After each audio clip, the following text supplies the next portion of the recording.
y eterno, que gobiernas cielo y tierra, escucha con amor la oración de tu pueblo, para que los días de nuestra vida transcurran en tu paz. Por nuestro Señor Jesucristo, tu Hijo, que vive y reina contigo en la unidad del Espíritu Santo, y es Dios por los siglos de los siglos.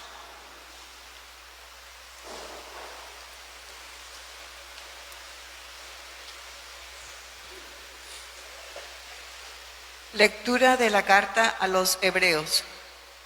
Hermanos, ahora a nuestro sumo sacerdote le ha correspondido un ministerio tanto más excelente cuanto mejor es la alianza de la que es mediador, una alianza basada en promesas mejores.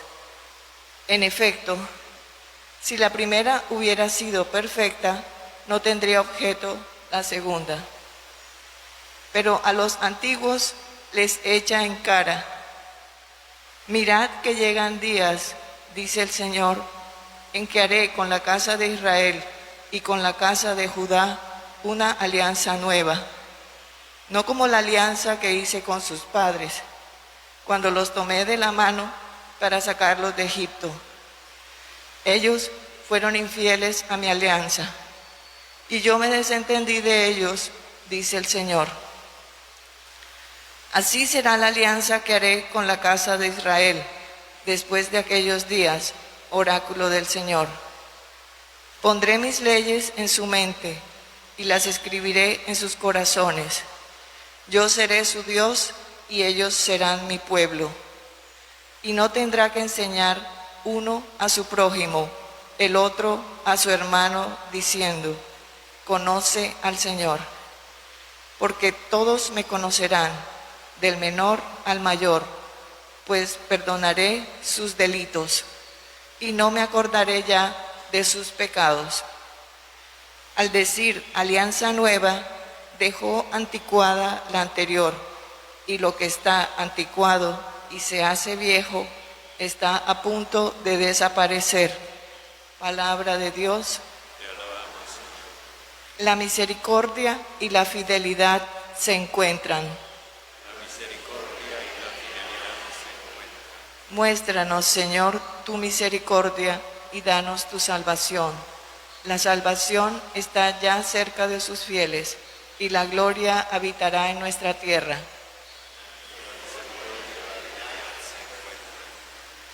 La misericordia y la fidelidad se encuentran, la justicia y la paz se besan. La fidelidad brota de la tierra y la justicia mira desde el cielo.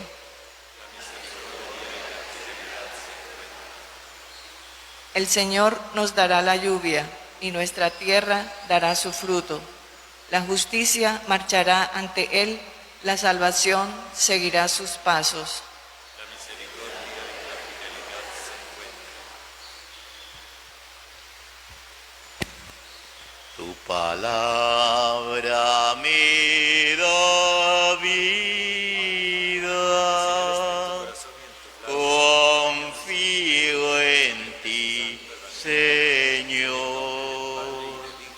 Tu palabra es eterna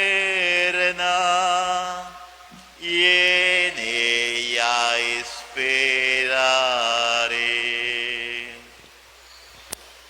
El Señor esté con ustedes. Y con tu espíritu. Lectura del Santo Evangelio según San Marcos. Gloria a ti, Señor.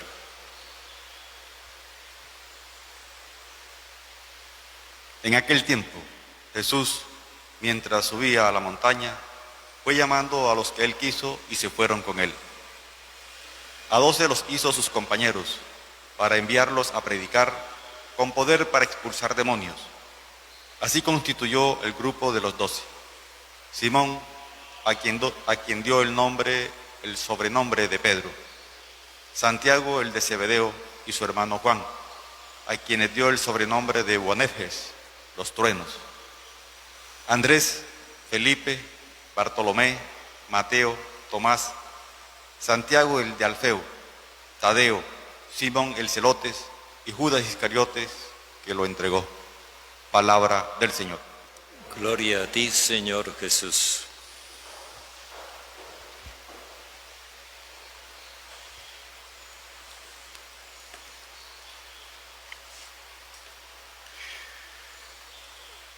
Ayer vimos esa muchedumbre enorme de gente que acudió a Jesús después de haber escuchado lo que Jesús hacía.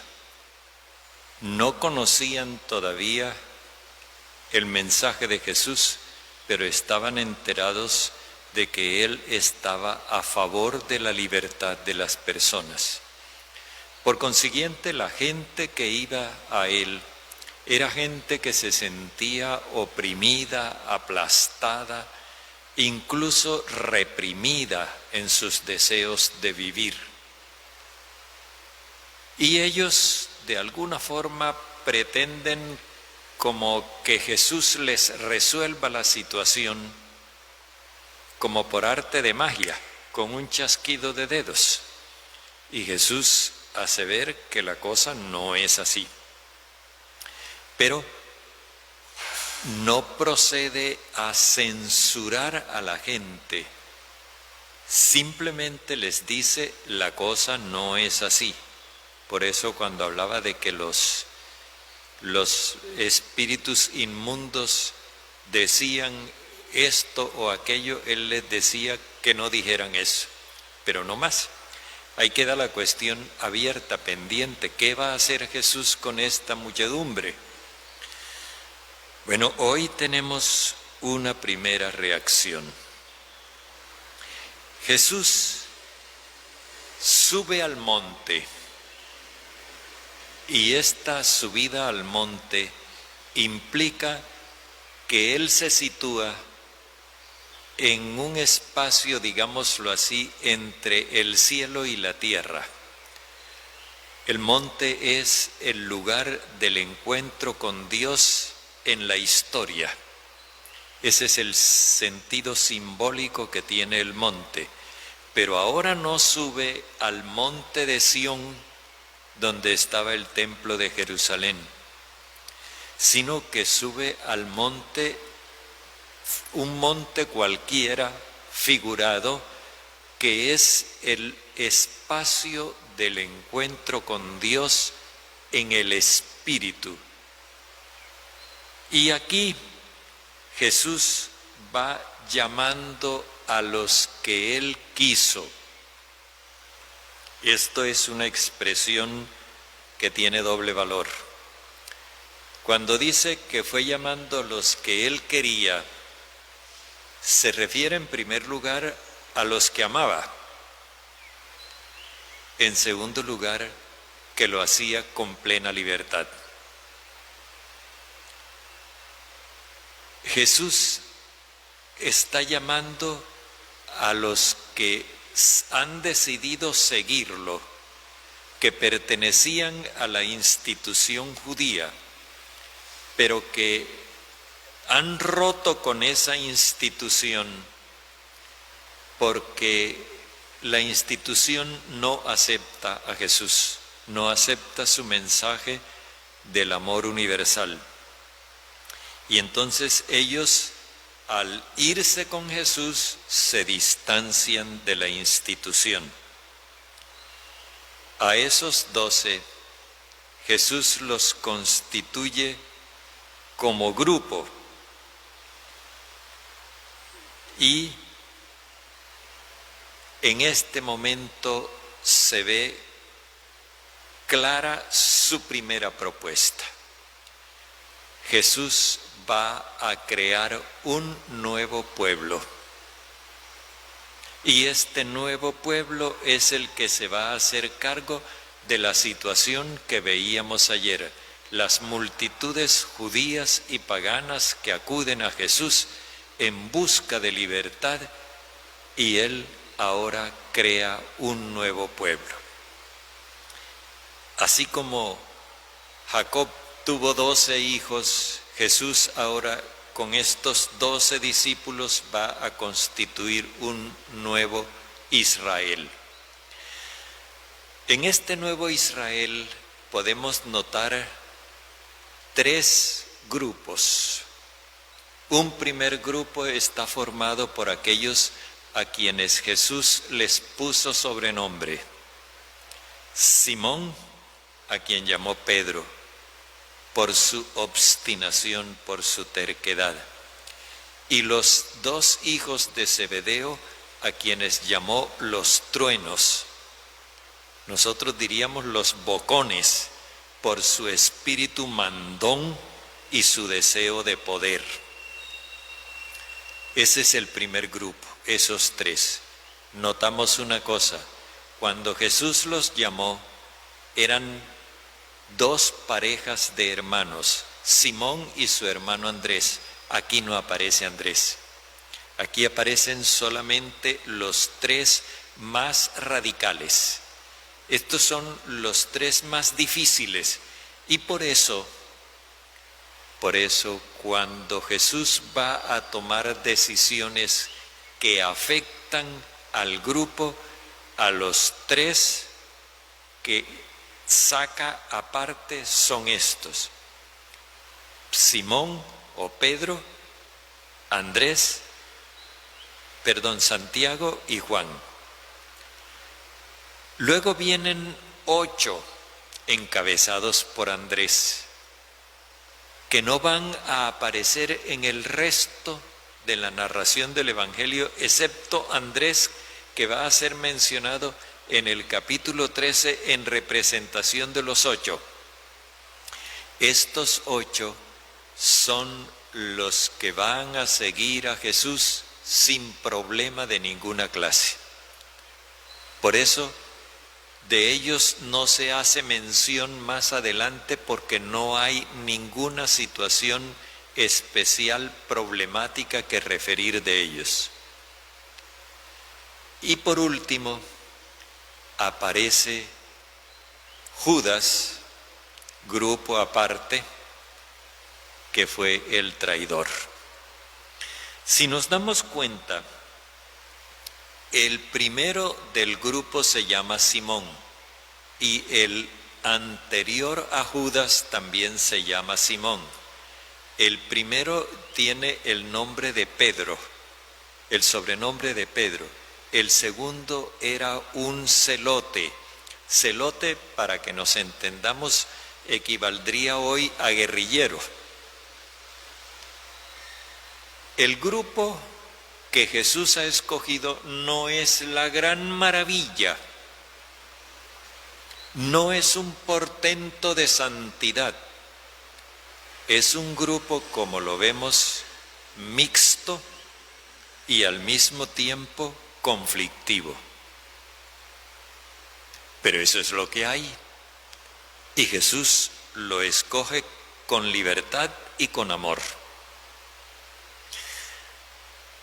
Esto tiene una importancia grande para nosotros, porque lo que aquí estamos viendo es lo que los cristianos necesitamos mantener siempre pendiente a la vista. Frente a esta situación crítica, dura y difícil, donde Jesús, por proponer el mensaje del amor universal y procurar la libertad del pueblo, está siendo perseguido y rechazado y de muerte. ¿Qué es lo que hace Jesús? Propone un nuevo orden, un nuevo pueblo. Y este nuevo orden tiene un horizonte universal. Podemos decir que Jesús propone un nuevo orden mundial. Por eso les decía desde hace varios días, no le tengan miedo a las palabras, porque las palabras las pueden usar para asustarnos, enredarnos, confundirnos y a la hora de la verdad manejarnos.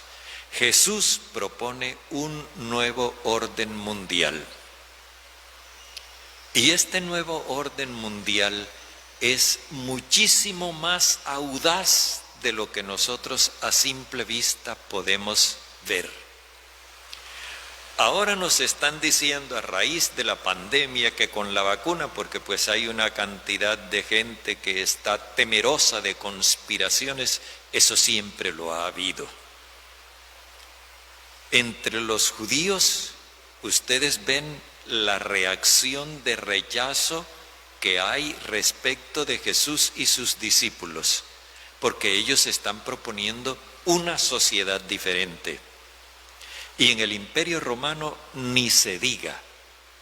Así como para que ustedes recuerden, porque yo sé que eso lo han oído decir, en Roma, cuando los cristianos se reunían para celebrar la Eucaristía y que comentaban entre ellos que habían comido el cuerpo y bebido la sangre del Señor, los despalomaos conspiranoicos de aquella época, cuando los escuchaban, tergiversaban las cosas y decían que los cristianos se reunían para sacrificar niños y comerse la carne y beberse la sangre de los niños que sacrificaban.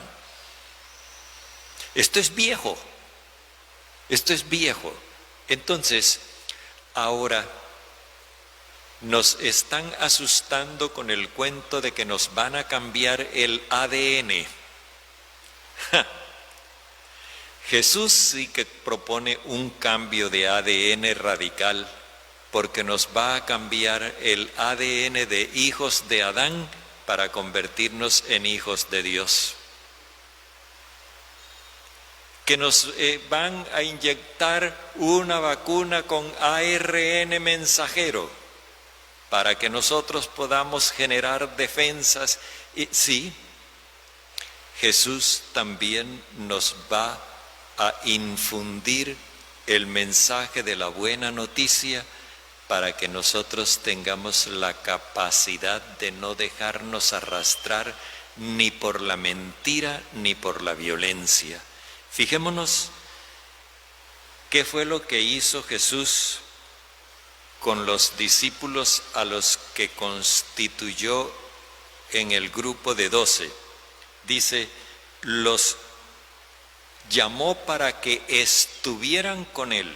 Estar con él es prestarle su adhesión incondicional, para enviarlos a predicar. Así que estar con él no significa andar siempre juntos, porque es más bien una actitud espiritual, estar siempre con él, pero al mismo tiempo estar con él cumpliendo la misión, enviarlos a predicar. Dice, con autoridad para expulsar demonios. Ahí está. El mensaje les da a ellos la capacidad de hacer que la gente no se deje arrastrar por la violencia. Nosotros somos los encargados de hacerle al mundo esta propuesta de nuevo orden mundial. Pero necesitamos primero enterarnos, darnos por enterados. Necesitamos meditarla, asimilarla, apropiárnosla, para luego proponérsela a la humanidad. Nos vamos a encontrar con las mismas resistencias que se encontraron los primeros cristianos en Judea o en Roma. Nos vamos a encontrar con las mismas resistencias que ha encontrado el mensaje del amor universal en todas partes. Hemos comentado en otras oportunidades que hay países en el mundo donde no hay libertad religiosa, porque los jefes de esas naciones no pueden aceptar que el pueblo tenga a alguien por encima de ellos, que el pueblo le preste lealtad a alguien por encima de ellos. Jamás. Eso no lo pueden permitir, porque hasta allí llegó su dominio. Pero nosotros no somos camorristas, no somos endemoniados, no somos violentos, no estamos animados por ningún espíritu inmundo.